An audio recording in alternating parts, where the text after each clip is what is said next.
Ben, it's a point earned today. On a positive, it's the first clean sheet in over a month. However, the reality is that it's now over a month since the last win. Yeah, it's a disappointing result.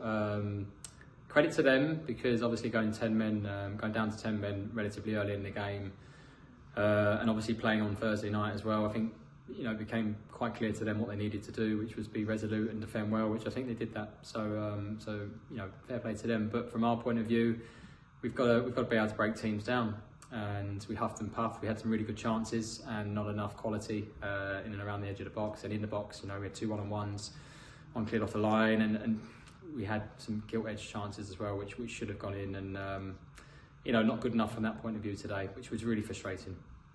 On the game today, firstly, talk us through the red card incident. Many people seemed unsure what had happened. From my point of view, just kicked out, just on the floor, bit of a tussle when the ball was bouncing or whatever, passed the ball back, and then flicked a kick out and hit my ankle right underneath the linesman's nose, basically. So that was that. There were decisions that went against Hertford today, with a disallowed goal and at least 3 penalty appeals. Can we get your take on them?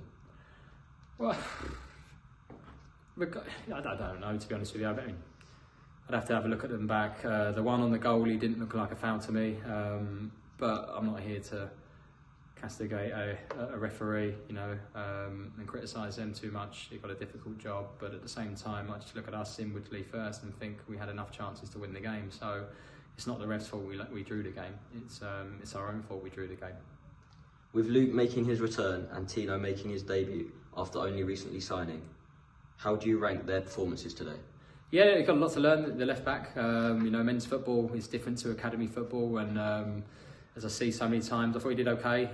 So many times, the basics of what you need to do, which is to have energy, enthusiasm, full of running, and I don't quite think that we had that today. And it's a big thing for us to have that in our game, full of running, full of getting beyond people and wearing the opposition out. And today I just felt like we didn't have that, certainly in the final third. Today's point moves Hertford to 41 points, with 6 games to play. Last season, the Blues only managed 41 points come the end of the campaign. Does this show how much the team has improved since last season? Yeah, okay, yeah. We weren't great last year. There was a period of time where we didn't win a game from November to March, so that can probably mitigate why we didn't have such a good points tally come the end of the season. There's also 5 games where we let goals in the last seconds of games as well, so there's 10 points dropped straight away.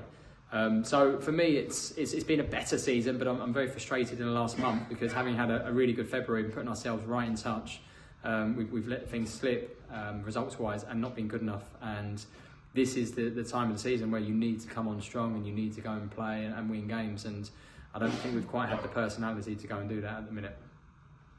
With only 1 day recovery before the trip to Waltham Abbey on Monday, how will the team spend that day ensuring that they are ready for the game? Well, the players have got to look after themselves, It's a big thing for me of recovery and looking after yourselves in general anyway, And for me, I've got to lead from the front on that as well. So you've got to go and stretch off, recover, ice baths, and then get yourself in the best shape for Monday. It's no different to Waltham Abbey as well. They have to do the same. Thank you, Ben. And thank you.